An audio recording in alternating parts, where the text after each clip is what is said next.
Hola a todas, a todes, a todos. Buenos días. Pues estamos aquí en este miércoles para la igualdad, en una semana patria, para hablar justamente con la editora de la revista Punto de Partida, concretamente sobre su el número más reciente que nos habla sobre feminismos. Hola, Aranzazú. Hola, Georgina, ¿qué tal? Un gusto estar aquí y les agradezco muchísimo la invitación a este espacio. Pues estamos muy contentas, contentes y contentos de tenerte y de que nos platiques sobre este número que es súper interesante y aparte conmovedor.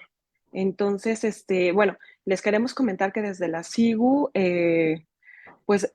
tenemos como estos espacios abiertos completamente para poder escuchar a todas estas autoras y trabajos que se están generando desde otros lugares y desde otros espacios, pero que por supuesto compartimos, ¿no? Entonces, este número de revista lo podrán seguramente consultar, ya Aranzazú nos dirá en dónde podrán descargarlo, el número electrónico, para que puedan revisarlo y para que puedan tener esta lectura, que yo creo que es una lectura que amerita cierto tiempo, ¿no? Cierta intimidad también para cada uno de los artículos y también un trabajo de relectura, porque creo que justo sus autoras pues están compartiendo espacios muy íntimos. Es como una metáfora de diferentes ventanas y creo que justamente cada uno de los artículos nos abre pues a un espacio diferente, ¿no?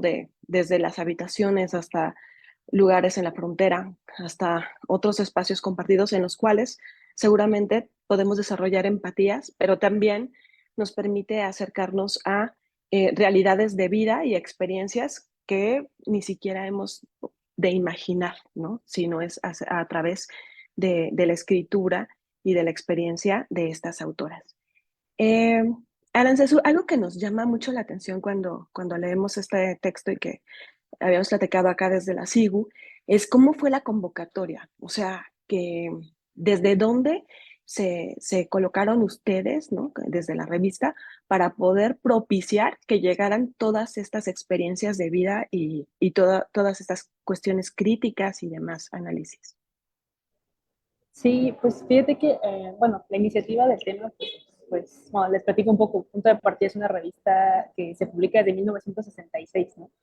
Y su público, tanto lector como autoral, digamos, siempre ha estado enfocado en autores jóvenes, en universitarios, ¿no? Entonces creo que pues era algo un poco obvio, un poco un camino que teníamos que seguir sí o sí, el pensar cómo esta generación de ahora está pensando, viviendo, experimentando, criticando y ejerciendo los feminismos, ¿no? Entonces era un poco, tenemos que hablar de esto. Eh, entonces la convocatoria, pues, bueno, nuestras convocatorias salen cada 2 meses, la revista se publica cada 2 meses, son convocatorias temáticas. Siempre salen en redes sociales y pues ahora fíjate que siempre proponemos un tema, pero lo ideal es que la interpretación de ese tema o la forma en la que las autoras, los autores, les autores compartan sus cosas, pues eso finalmente termina por transformar un poquito la idea que teníamos al inicio, ¿no?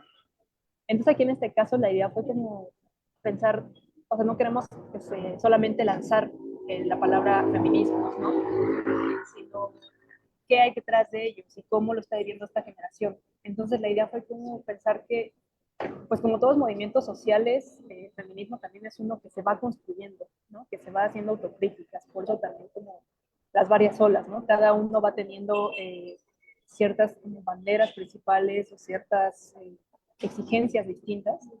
Y pues la idea era pensar cómo la generación joven de ahora lo está viviendo, ¿no? O sea, cómo heredamos también en los feminismos anteriores y qué cosas están cambiando, ¿no? Entonces la idea era eso, la idea era escuchar qué de las personas de ahora es esta experiencia.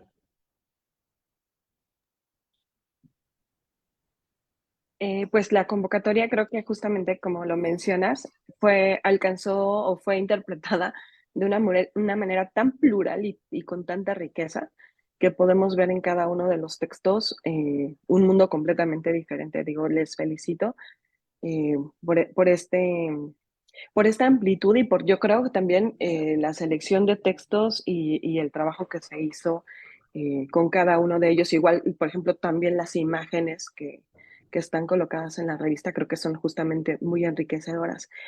Y haciendo un poco, deteniéndonos en el título de la revista, bueno, de este número, ustedes colocan la palabra andamiajes. ¿A qué se refieren o por qué se les ocurre esta figura, eh, esta imagen? Sí, pues eso, la figura de María que es como algo sobre lo que te sostienes, ¿no? Algo que te da soporte, pero que tampoco es una estructura que se va a quedar ahí, ¿no?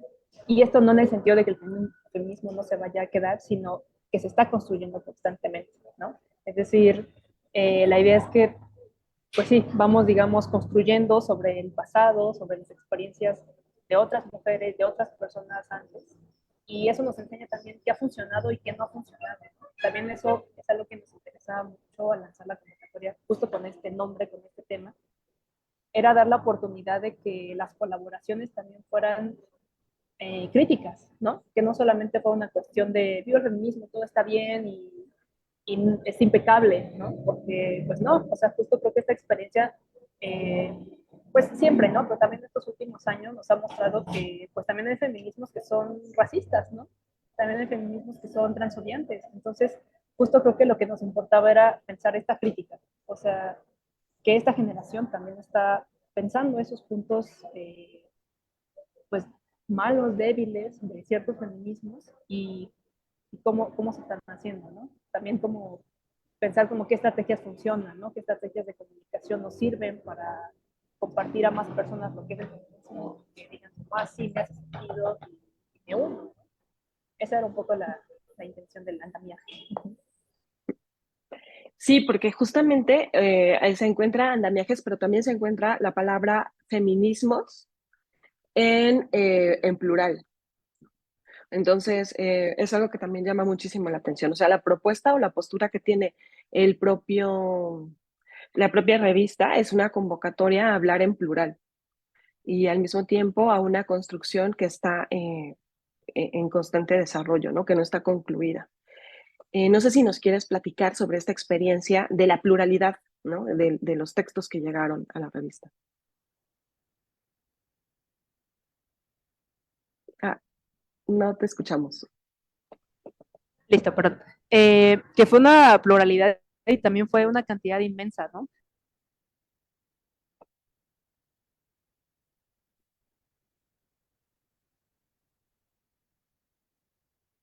Sí, pues lo que vemos en esta lectura o lo que vemos en estos textos es justamente una diferencia de lugares, desde donde fueron posicionándose las autoras. Y fue algo enriquecedor, o sea, leer este texto que las invitamos y les invitamos a leer y acercarse a este texto, pues es algo, digamos, transformador, pero también como de alguna manera dislocante, ¿no?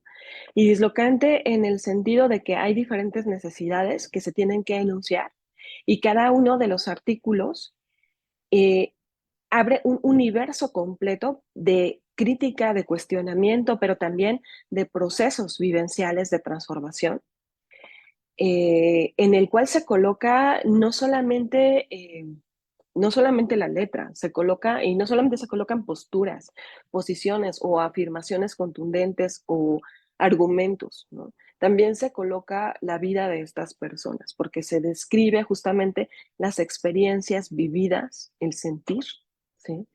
Eh, el sentir pensar y el dolor. Hay algunos de los relatos nos hablan justamente desde un lugar de dolor, desde espacios compartidos de violencias y que justamente nos colocan en esa situación, no con una respuesta ya dada, sino en el proceso vivencial de estar experienciándolo o de no tener tampoco elementos para poderlo comprender, ¿no? Pero algo muy interesante es que justo en estos textos, en muchos de ellos, llega el momento de enunciar, ¿no? Que es el momento después o posterior al momento de la experiencia, ¿no? O sea, eh, más bien es como que hay una escritura tratando de reelaborar algunos acontecimientos de violencia, dolorosos, de exclusión, pero justo después viene la reflexión sobre esos momentos y creo que justo en eso es lo valioso también de esta escritura,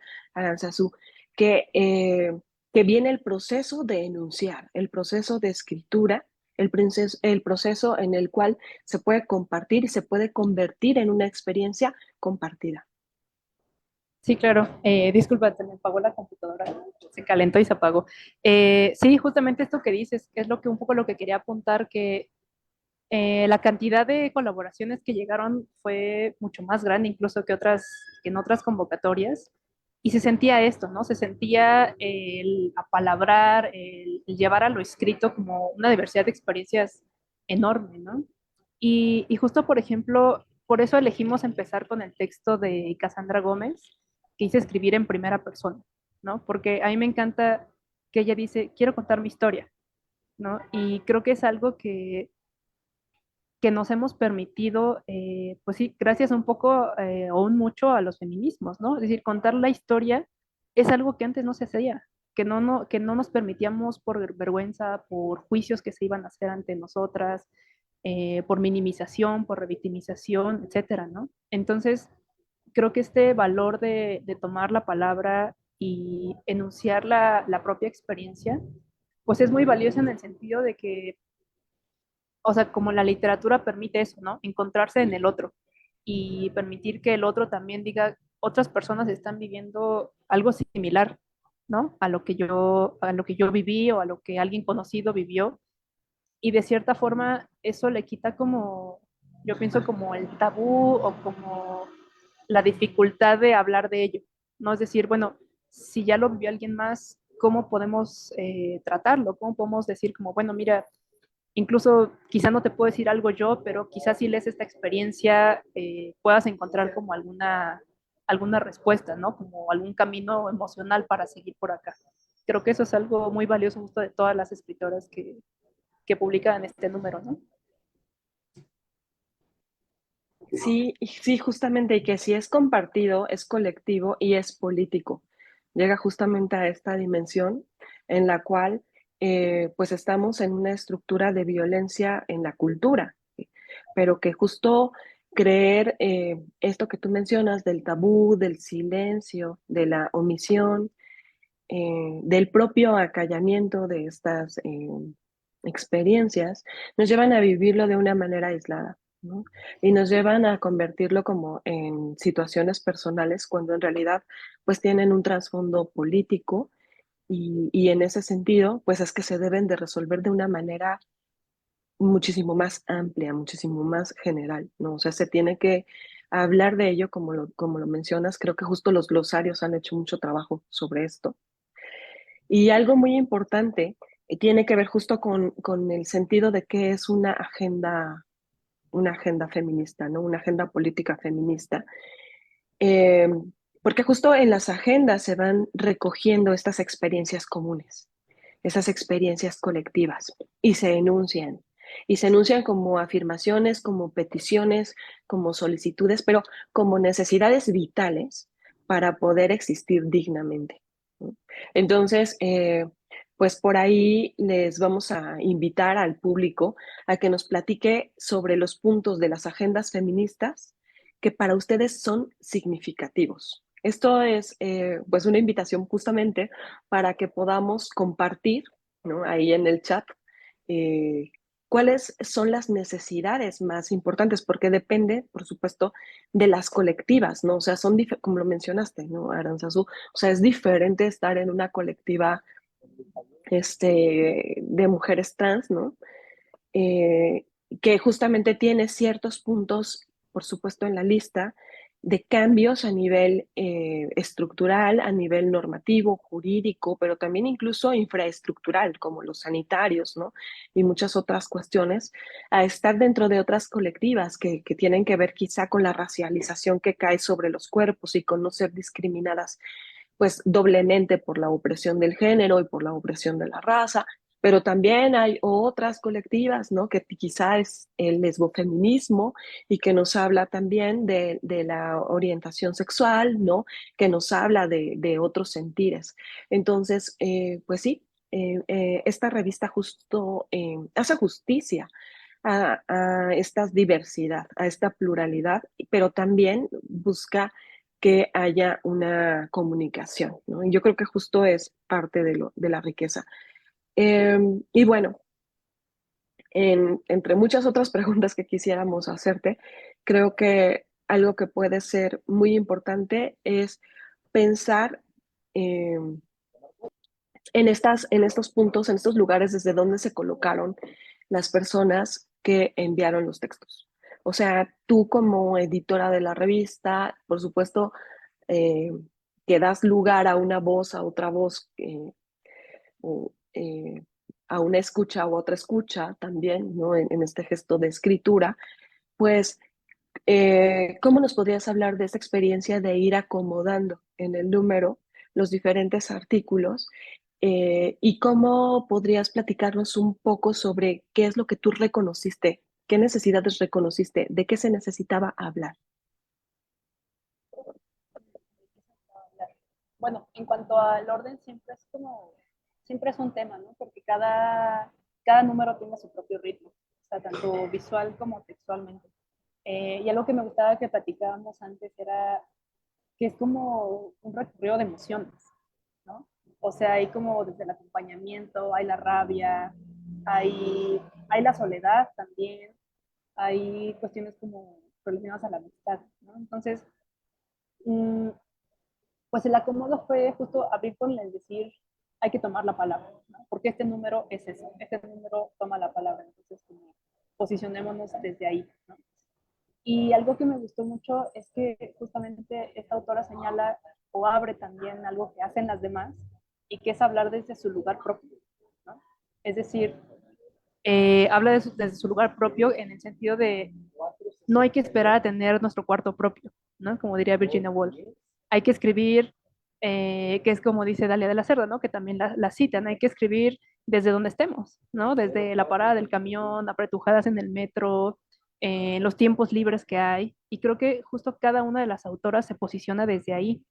O sea, tenemos textos, no, o sea, sí, digamos, todas como escritoras, pero que también muestran mucho en su escritura esta faceta, ya sea como de médicas, por ejemplo, o de periodistas, o de personas que se dedican a la academia, pero no necesariamente en cuanto a género o feminismo, sino otras cosas, y cómo viven desde ahí, como esa lucha, ¿no?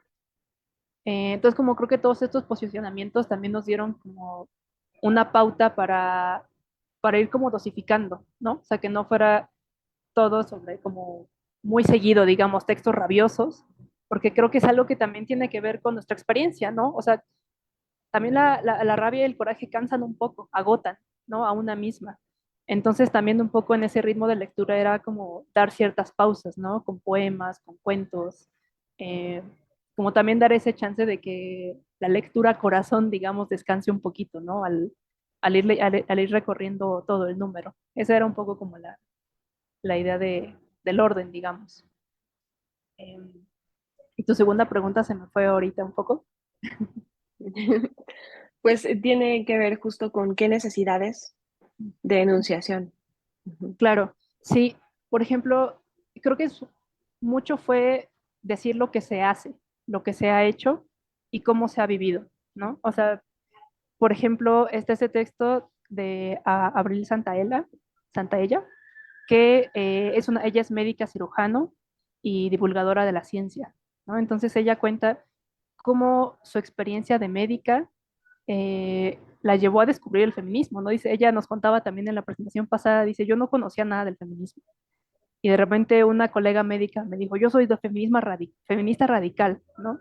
Y eso dice que en aquel momento le sacó mucho de onda, ¿no? Pero que conforme fue avanzando en su propia práctica de estudiante de medicina, dijo, es que esto es muy necesario, ¿no? Entonces, en su texto ella, digamos, muestra esta necesidad de decir, también vivimos violencias en estos medios, ¿no? Creo que eso es algo que se siente mucho en el número, como el decir, estos son ciertos espacios en los que más necesitamos denunciar cosas, colectivizar experiencias, ¿no? Eh, También creo que está esta necesidad de expresar, ¿cómo decirlo? Como la duda o el propio camino, digamos, más encarnado del feminismo. Es decir, quizá muchas veces lo leemos, llegamos por distintos caminos, ¿no? Algunos por la experiencia, quizá algunas personas más del lado académico, etcétera. Pero creo que algo que tenía muy marcado el número es cómo quizá lo racional o lo muy estudiado contrasta muchas veces con el día a día, ¿no? Por ejemplo, este texto de El feminismo interrumpido trata el tema de las, entre comillas, malas feministas, ¿no?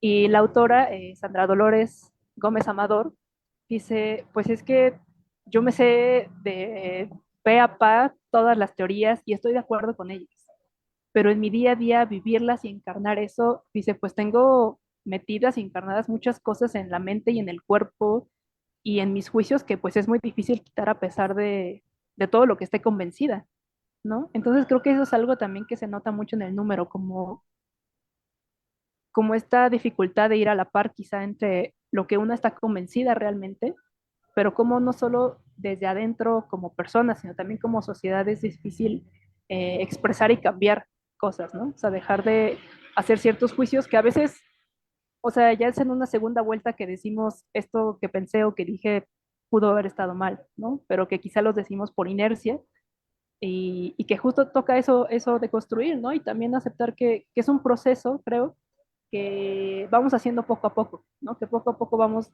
haciendo esta calma en la forma en que comunicamos ciertas cosas para pensarlas más antes de decirlas, ¿no? Creo que eso es algo que muestran mucho las autoras.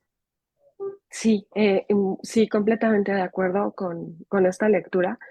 Eh, Ahora que hablas de esta, ¿cómo se puede decir? Como este nudo, ¿no? Como estar anudadas, como sí, tenemos conocimiento, sí hemos tomado cursos, sí hemos leído autoras, sí estamos como de alguna manera recibiendo empapadas de esta información, pero por otra parte, estamos todo el tiempo pues realizándonos en la vida.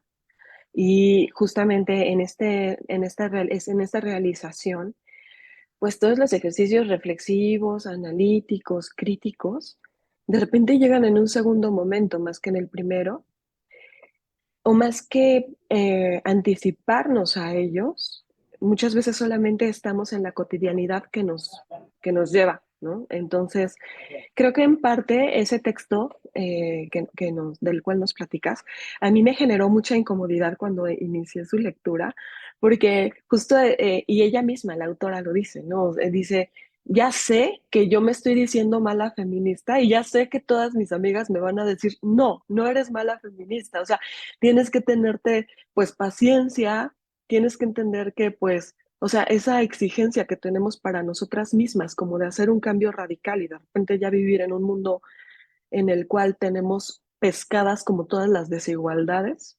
y propuestas de resolver, pues es una demanda que al final también nos afecta a nosotras mismas, ¿no? O sea, tenemos esas exigencias a veces con otras mujeres y las tenemos con nosotras mismas, ¿no?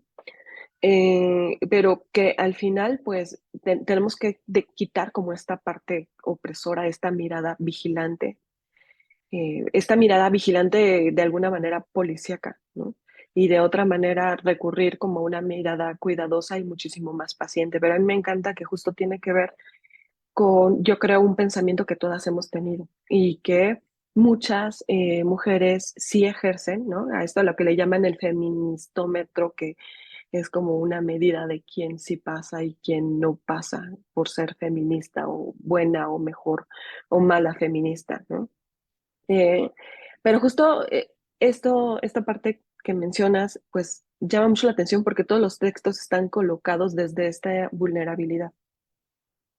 O sea, los textos, ninguno de ellos supone como ya alcanzada la meta y tampoco supone como estar por encima de la situación o como tener la verdad absoluta de lo que es el feminismo, ¿no? Sino justo creo que ahí se coloca desde la vulnerabilidad el sentido del andamiaje. Sí, sí, precisamente, ¿no? Creo que es algo que me gusta mucho pensar y que también hay una autora muy joven en este número, creo que es de las más jóvenes, que tiene una carta a los editores, ¿no? Es un poema. Y me gustó mucho este poema porque ella se posiciona desde una experiencia, digamos, eh, más infantil, no en el sentido como el tono en el que habla, sino de personaje que escribe, digamos. Y que habla de cómo muchas veces las, ¿cómo decirlo?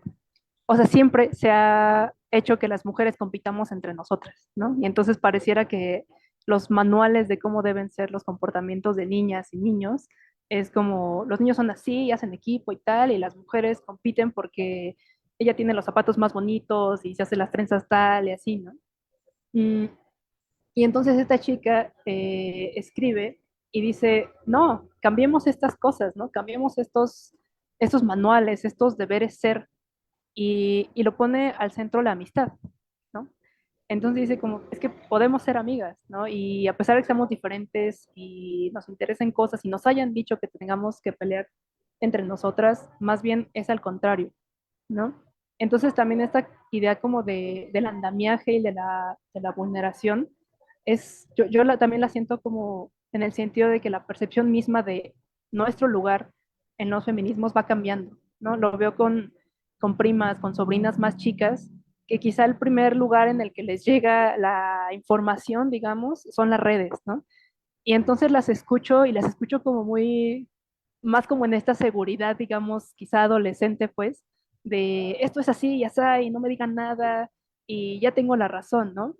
Y las veo y quizá en algún momento me reconozco, ¿no? Y yo creo que muchas nos podemos reconocer en distintos momentos de cómo hemos vivido, percibido, comunicado nuestro lugar en el feminismo, ¿no? Que justamente esta reflexión, no todo es así, hay luchas distintas a las mías, hay realidades muy distintas a las mías, pues se va dando con el tiempo, ¿no? Entonces creo que esa también es una idea como del andamiaje, que no solamente es en este momento, sino de las personas que se van acercando al movimiento, cómo va cambiando su percepción del mismo, ¿no? Su lugar en él.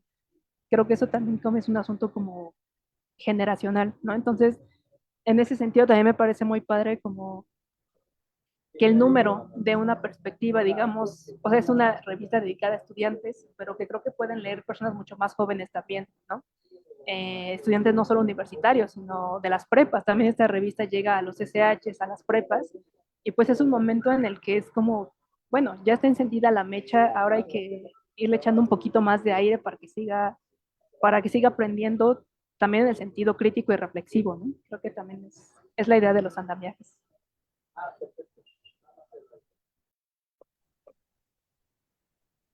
Con respecto a esto de los andamiajes y de esta metáfora que se va construyendo, justo hay un concepto también que aparece ahí, o una palabra, que es el acuerpar. Y esta palabra, pues tiene varios sentidos, seguramente desde diferentes lugares, pero creo que finalmente está muy en uso desde los feminismos y desde también otros espacios de resistencia. Eh, este acuerpamiento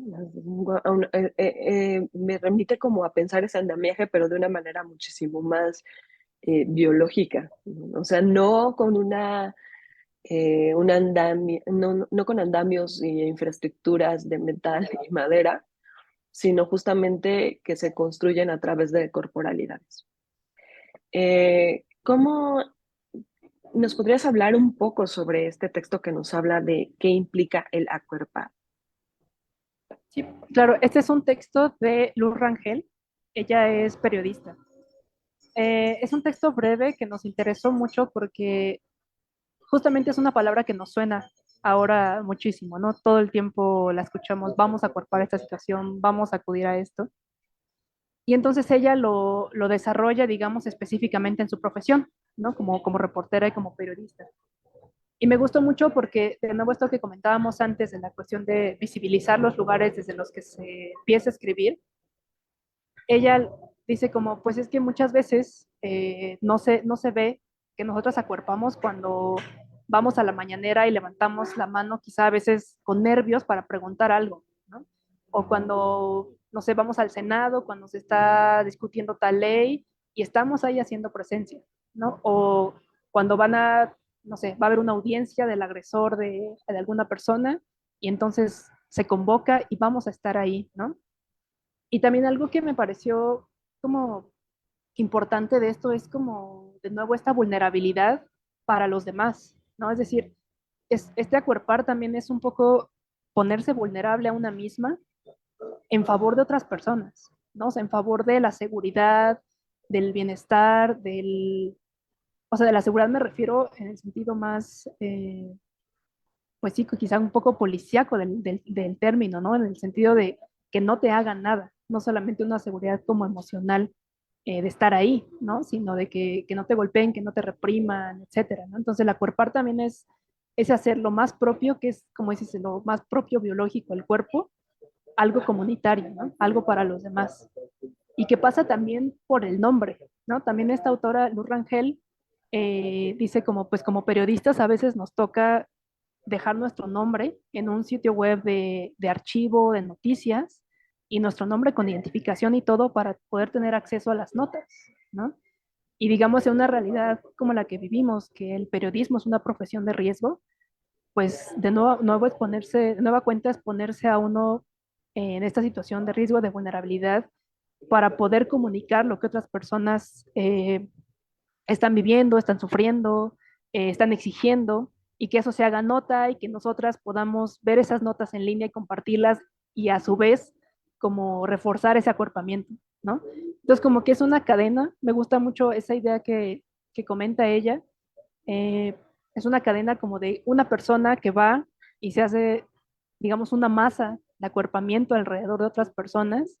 Y creo que eso es importante porque también nos lleva a ir a los lugares, ¿no? Muchas veces nos quedamos tras la pantalla compartiendo cosas, haciendo retweet o compartiendo fichas, que también es importante, pero no se puede quedar aquí el activismo, ¿no? O sea, tiene que trascender la pantalla y acompañar a la gente, ¿no? Que creo que eso también eh, estar en este cuerpo a cuerpo con una persona que está pasando por una situación de violencia implica una gestión emocional propia para estar con el otro, ¿no? O sea, para poder ofrecer algo, ya sea fortaleza, calma, quizás solo un abrazo, quizás solo sostenerle la bocina para que pueda hablar, pero es también como yo pienso que es una gestión emocional también muy fuerte, ¿no? O sea, el acuerpar pasa por todo, por la presencia física del cuerpo y también por lo emocional, por la mente, ¿no?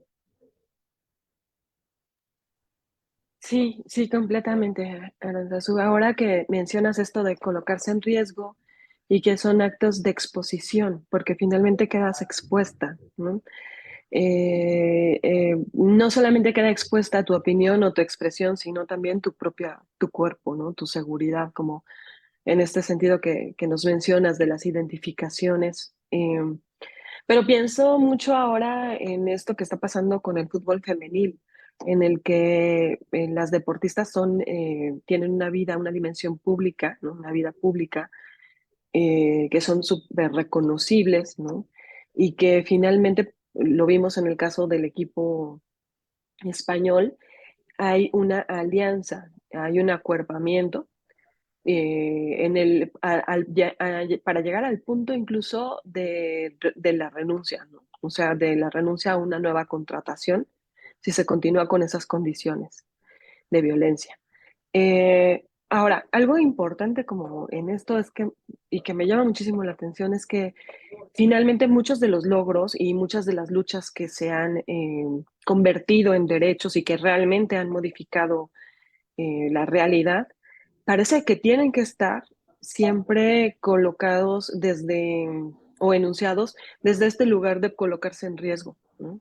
Entonces, lo vemos también, por supuesto, en las marchas, pero también lo vemos en las protestas, en lo que mencionaba sobre acuerpar, por ejemplo, en una denuncia y acompañar a la persona denunciante o escuchar y todo esto.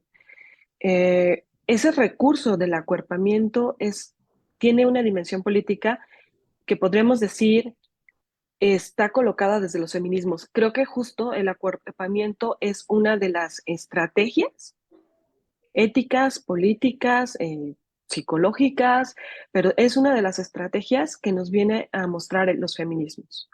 O sea, creo que justo desde todos los feminismos, desde donde se posicionen, recurren como a a este lugar, ¿no? De acuerpar, y creo que justamente esa es parte de la riqueza que ya está transformando la comprensión que teníamos de lo que era hacer política, ¿no? Porque que era, pues, sobre todo, eh, pues sí, eh, estaba, digamos, de alguna manera también un poco distanciada de la sensibilidad, ¿no? Lo vemos incluso en algunos movimientos que eh, justamente se basan más, por ejemplo, en filiaciones más teóricas, ¿no? En discusiones, en acuerdos de asamblea y demás.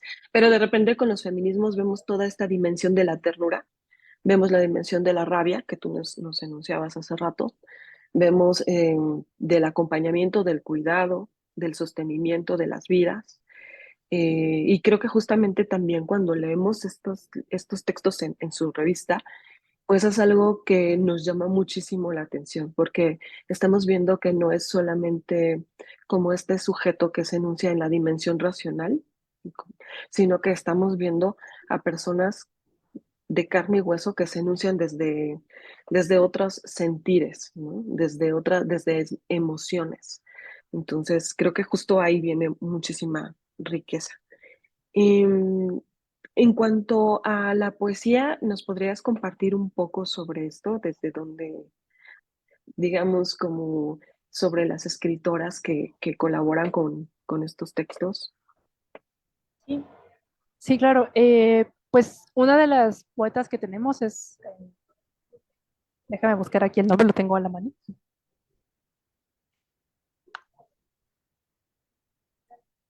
Es Jimena Cervantes, ¿no? Que es creo que es la colaboradora más joven del número. Y justo ella escribía esta carta a los editores, ¿no? Y decía, hay que transformar, un poco en el trasfondo es, hay que transformar este deber ser, ¿no? Y lo que me gusta también es como esta acción, o sí, esta acción propositiva, de decir, bueno, hay que escribir nuestros propios manuales, ¿no? O sea, si siempre nos han heredado manuales en los que nos tenemos que odiar entre nosotras y competir entre nosotras, y, y nosotras mismas, desde nuestra experiencia, nos estamos dando cuenta de que no es así, pues hagamos otros, ¿no? Hagamos ese borrón y cuenta nueva de decir, bueno, que sí. Entonces también ese gesto de ella como propositivo de crear otras formas de ser, eso me gustó mucho de esta carta de los editores. Que por cierto, un fragmento de esta carta es el que está en la postal de la revista. Toda la revista tiene una postal que se puede desprender y un fragmento de ella está en esta postal, que además tiene una ilustración que hizo Anilú Zavala, que es nuestra diseñadora editorial, que justamente son, de nuevo, como reforzando esta idea de la amistad, son tres amigas pegando un cartel, ¿no? Y como una lo sostiene, una le pone el engrudo y la otra toma la foto, ¿no? Entonces es acción colectiva, digamos. Eh, y otros de los poemas que tenemos son que están muy al inicio, que son de Yaroslavi Bañuelos. Yaroslavi es una poeta de Baja California Sur, eh, y en este número nos compartió un poema, o nos compartió varios poemas. Uno de ellos es Incendio, y este me gustó también porque su idea es un poco, hay que dejar que las cosas ardan, ¿no? O sea, a veces no podemos hacer muchas cosas, a veces estamos viendo, eh, en el poema habla ella en particular de una amiga que está pasando como por un desamor, ¿no? Y entonces ella dice, como es que yo la veo que el fulano le dijo tal y tal cosa. Ahorita les leo un fragmento del poema o el poema completo. Y dice, y la veo triste, ¿no? Y no sé, no la puedo acompañar en este momento, ¿no? Pero un poco se siente este cuidado, ¿no? Como la estoy viendo a la distancia y cuando sea el momento voy a acercarme a ella y la voy a cuidar, pero mientras quizá tengo que dejar que pase por esto, ¿no? Entonces también es un poco, pues dejarnos vivir ciertos procesos, ¿no? En algunas situaciones es como la forma en la que nos podemos dar cuenta después de cómo reaccionar ante ello, ¿no? Eh, si me deja, les leo un fragmento de este poema, ¿sí?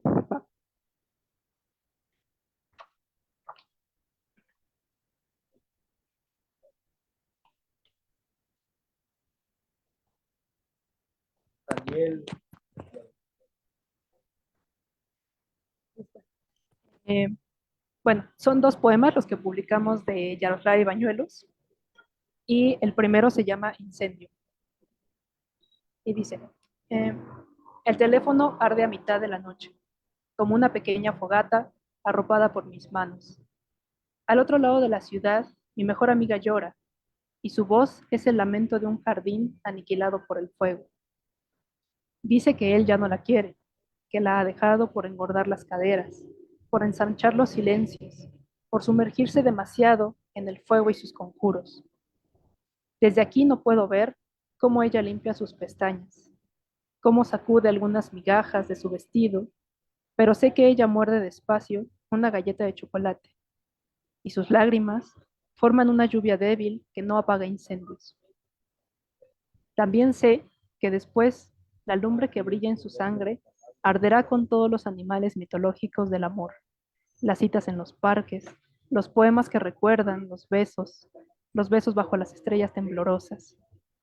Pensar en ello me hace sentir angustiada y no encuentro las frases que usan las mejores amigas para apaciguar las llamas o calmar apetitos piromaníacos. Sin embargo, pienso que no debería preocuparme tanto. A veces está bien dejar que las cosas ardan.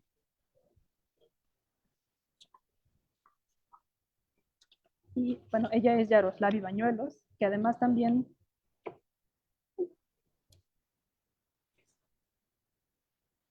perdón, ella es Yaroslavi Bañuelos, que además también de ella está publicado un poemario en las ediciones de Punto de Partida, es el volumen 23, si no me equivoco, que se llama Inventario de las Cosas Perdidas. Y este poemario se lo recomiendo muchísimo porque Yaroslavi tiene una mirada una experiencia y una mirada muy franca y muy también, pues muy franca del día a día, ¿no? Y en sus poemas me gusta mucho porque retoma cosas de la cultura popular, ¿no? Se dice, si yo me pareciera a tal estrella, no estaría lavando cosas aquí en el lavadero de mi casa, ¿no? Algo más o menos así. Y entonces toma cosas, pues que nuestras generaciones quizás son estos referentes de las cosas que en algún momento deseamos ser, pero que contrastan con nuestra realidad, ¿no? Entonces, Yaroslavi hace mucho estos contrastes del deseo, como de lo melancólico también. Se llama de nuevo Inventario de las Cosas Perdidas.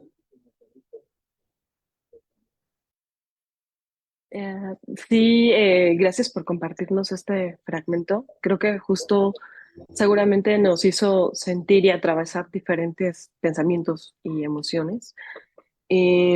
A mí se me ocurría mientras escuchaba, y ahora que hablas de este inventario de las cosas perdidas,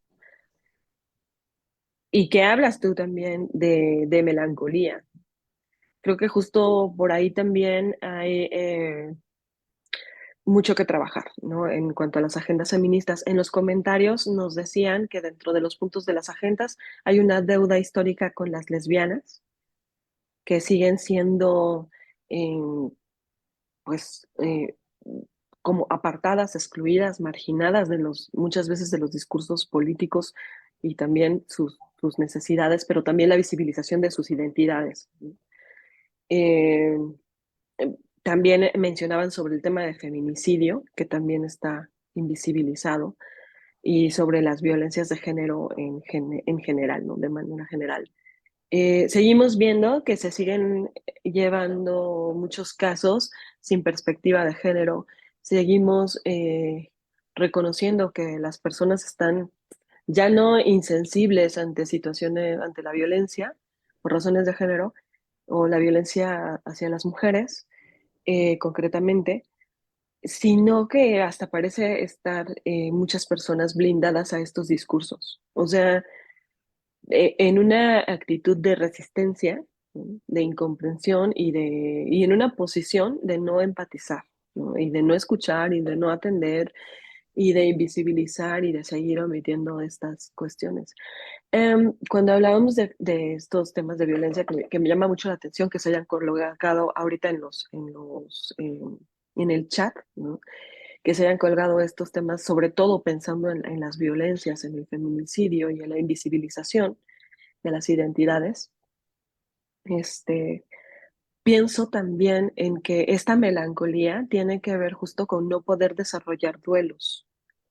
O sea, que de alguna manera los duelos son pérdidas que tenemos con cierta claridad. Sabemos de alguna manera qué es lo que se ha perdido y podemos llorarlo o podemos trabajarlo o podemos procesarlo de manera colectiva y podemos después de eso, como decías, también esta poetisa que mencionabas que era la más joven, acá olvidé su nombre, pero que ella mencionaba, bueno, hay que reinventar, hay que crear y tiene toda esta fuerza y propone toda esta fuerza que de la cual muchos feminismos han hecho uso, ¿no? Que tiene que ver con la resignificación y con la creación de nuevos espacios y demás.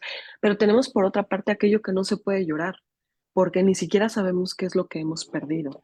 Y me refiero, por ejemplo, a las desapariciones, ¿no? Cuando se menciona ahorita en el chat el feminicidio o la invisibilización o este blindaje a las necesidades de ciertas personas con otras identidades sexogenéricas, creo que justamente ahí el problema es que ni siquiera es visible ni claro ni expresable muchas veces exactamente qué es lo que no se tiene, qué es lo que se ha arrebatado, porque en realidad es que no se ha tenido. O sea, pienso en la visibilidad de diferentes identidades sexogenéricas, ¿no? O pienso, por ejemplo, sí, en las lesbo, trans, feministas, pienso en las lesbofeministas, pienso en el transfeminismo, pero también en todos los feminismos, feminismo negro, ¿no? En feminismos rurales, indígenas, comunitarios y demás, que justamente nunca han tenido ese lugar de reconocimiento, y que entonces tampoco es como que lo hayan perdido, es que nunca lo han tenido, ¿no? Entonces creo que desde ahí, a mí me encanta lo que mencionas de esta autora, que sí, súper recomendamos que la lean, porque justo nos habla de una melancolía, ¿no? Del deseo y de lo que se ha perdido, pero que realmente nunca antes se ha tenido. Entonces, estamos como ni siquiera con la posibilidad realmente de llorar lo perdido, si nunca se ha tenido, ¿no? Estamos quizá más aventadas a tener que reinventarlo, pero ¿cómo si no eres, si ni siquiera existes, pues, o sea, si no puedes ser enunciada, o sea, los mecanismos creo que para dislocar este orden de las inexistencias, ¿no? Tendría que ser mecanismos y estrategias muchísimo más profundos, de hacerse visible, de hacerse presente, ¿no? Creo, bueno, que por supuesto la revista abre estos espacios de hacerse visible, de hacerse presente, de hacerse escuchable eh, y legible. No sé si quieres comentar algo sobre esto, Sasu. Sí, sí, justo esto que comentas del duelo y de la construcción de reinventar, me parece bien complejo, ¿no? Porque en otras situaciones de injusticia, digamos, quizá no atravesadas por el género, eh, digamos que la reparación, en sentido como de reparación de la justicia, se tiene una idea de qué es, ¿no? Aunque también está siempre en discusión, ¿no? O sea, como hay fenómenos, vaya, como la guerra mundial que dicen como, bueno, ¿qué es la reparación de la justicia en un parámetro así de brutal, ¿no? Pero creo que justamente es un buscar, pero ¿qué queremos? ¿No? O sea, como dices, si nunca se ha tenido, porque también está la cuestión de que no se quiere tener, bueno, desde ciertas posturas, lo mismo que el hombre blanco en el poder, ¿no? O sea, porque también es una reflexión de, bueno, yo en esta posición de persona a la que se le ha ejercido violencias, bueno, quizá no yo, pero otras personas, eh, quizá lo que quiero no es tener esa postura que ejerce las violencias, ¿no? Finalmente. O sea, el chiste es crear otras estructuras de convivencia, crear otras estructuras de justicia. Y eso creo que es el reto más difícil, porque es un poco construir en el vacío y con ciertas cosas que sí estamos de acuerdo de las estructuras que ya existen, pero muchas otras que no, ¿no? Entonces creo que también ese es un reto enorme, ¿no? Como cómo ir haciendo no solamente en la ley, en las legislaciones, sino en los, digamos, códigos de convivencia, cómo ir haciendo otras formas de relacionarnos que no repliquen estas estructuras patriarcales finalmente, ¿no? O sea, no se trata de me quito lo oprimida para ahora ser como el opresor, ¿no? Entonces, ese es uno de los retos, creo que más difíciles de, pues, de estas reinvenciones del mundo y de las relaciones y de lo institucional o de lo no institucional también, ¿no? Que es buscar otras formas de llevarnos y de politizarnos más allá de eso. Creo que eso es algo bien complejo.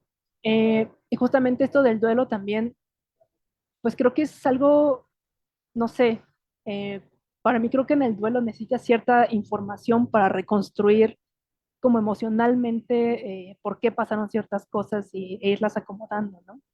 Y creo que en estos procesos de feminicidios, pues muchas veces es muy difícil comprenderlo, ¿no? O sea, aunque lo sepas y aunque quizá la razón o las cosas que llevaron a la persona a realizar eso estén ahí en el papel o en su voz, comprenderlas como persona, comprenderlas a nivel emocional y racional también es otra cosa, ¿no? Y eso tampoco, también es algo creo que no permite tener como este duelo, ¿no? También porque esta cuestión de ese lado humano también, ¿no? O sea, el humano tiene este lado oscurísimo y también tiene lados luminosos, entonces tampoco se trata de patologizar a los criminales y decir lo hicieron por tal cosa, por tal condición mental o tal, ¿no? No, o sea, es en esa humanidad tan terrible que también habita a las personas, ¿no? Creo que también es eso algo que se ha luchado, ¿no? Que es decir,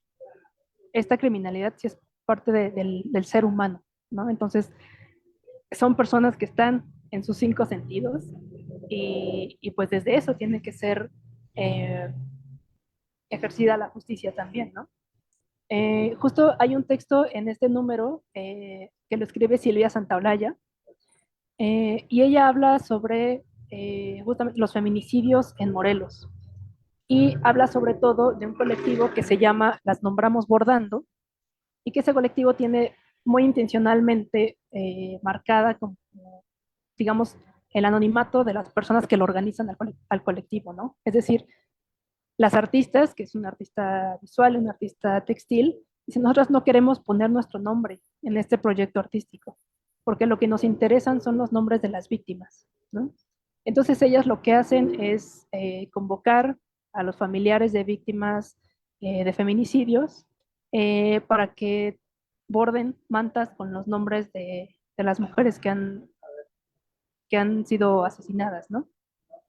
Eh, y entonces también, volviendo un poco a la cuestión del acuerpar y el nombrar, ¿no? Es volver a este espacio público, porque los bordados los hacen también en espacios públicos, y decir, aquí las vamos a seguir nombrando al tejer sus nombres en estas mantas, ¿no?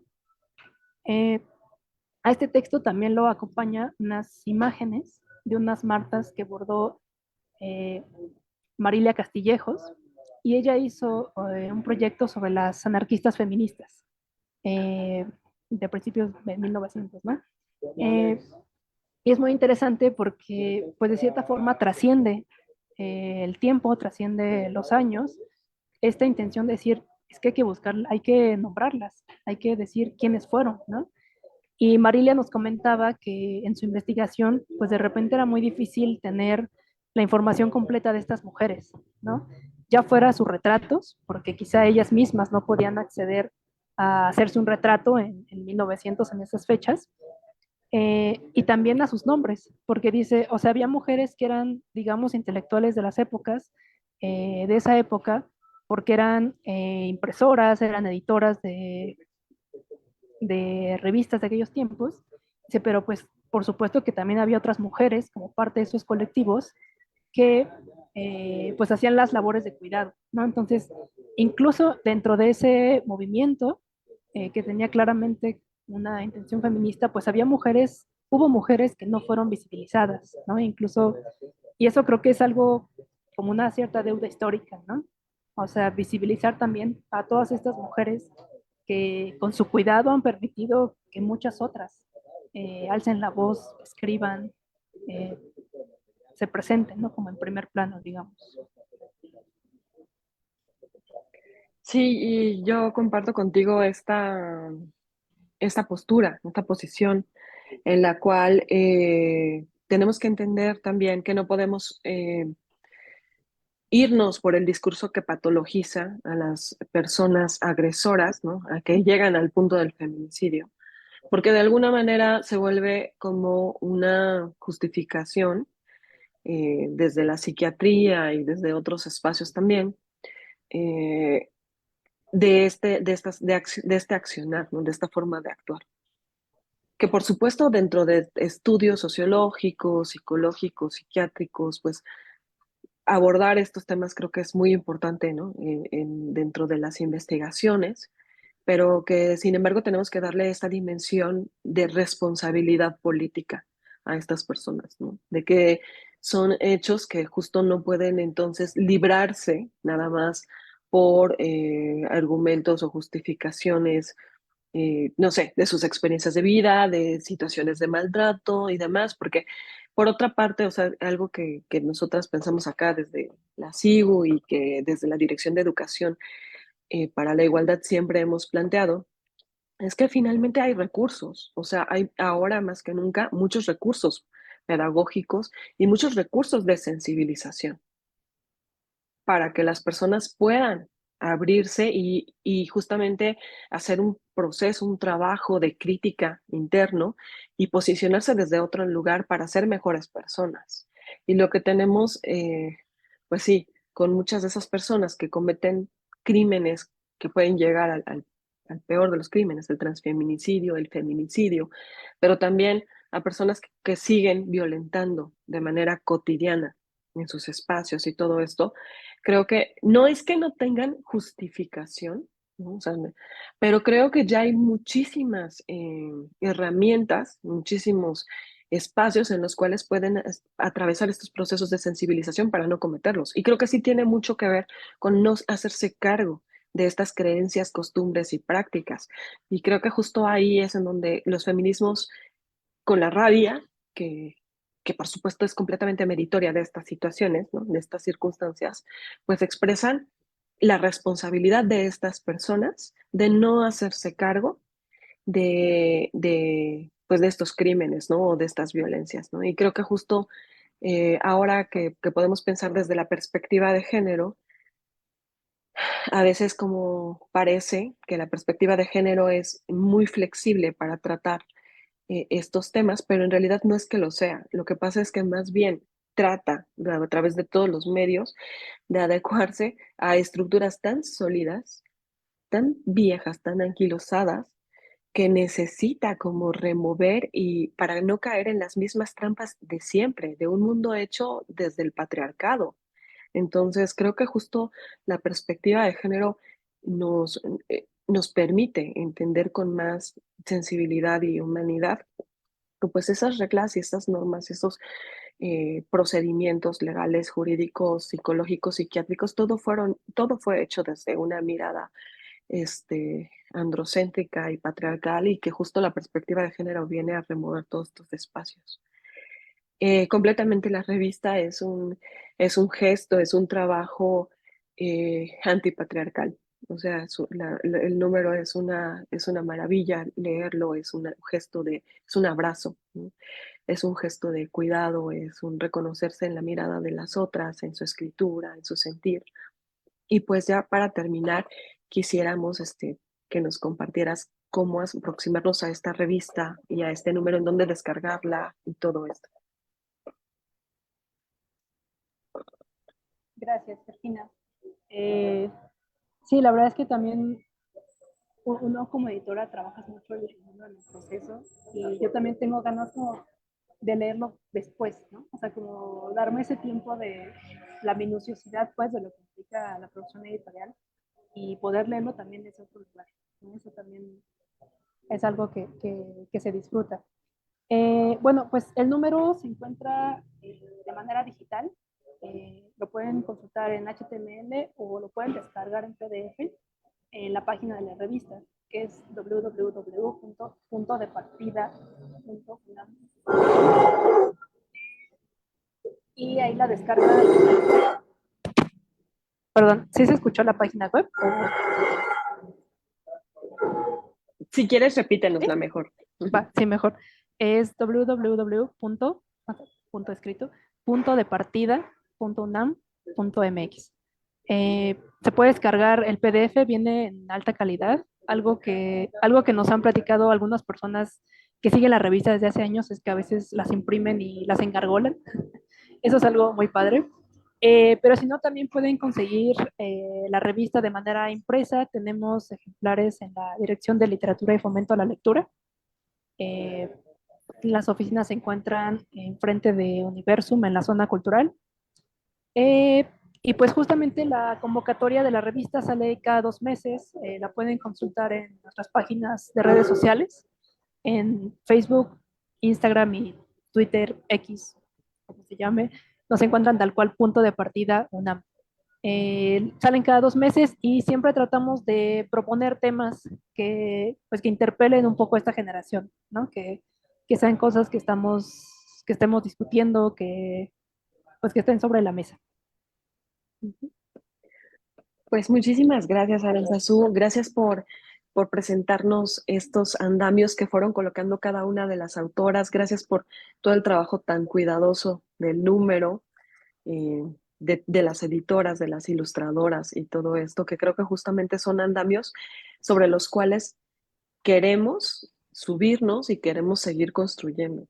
Y pues invitamos a toda la audiencia a que también siga contribuyendo con estos andamios y también montándose en los andamios ya construidos por otras mujeres. Eh, si te quieres despedir ya para concluir el miércoles para la igualdad de hoy. Sí, solo repitiendo algo que dice Silvia Santolaya, que algo que le dijo Mónica Mayer a su vez, y es decir, que las autoras y las artistas hay que nombrarlas, hay que siempre repetir sus nombres, hay que buscarlas, hay que encontrar sus obras, hay que difundirlas, porque esa es la manera en la que no solo ellas, ¿no? Sino sus experiencias y estos andamios como mujeres o como otras identidades también poder ser visibilizadas, creo que va a ser así. Entonces, eso, que no dejemos de nombrarnos entre mujeres y entre otras identidades. Y nada, Muchas, te agradezco mucho, Georgina, también, y a todo el equipo de comunicación de la SIGU y a toda la SIGU también. Muchas gracias. muchas gracias. También les agradecemos a punto de partida y seguiremos seguramente buscando andamios en conjunto. Y pues muchas gracias a todo el público que nos acompañó. Eh, Nos vemos el siguiente miércoles.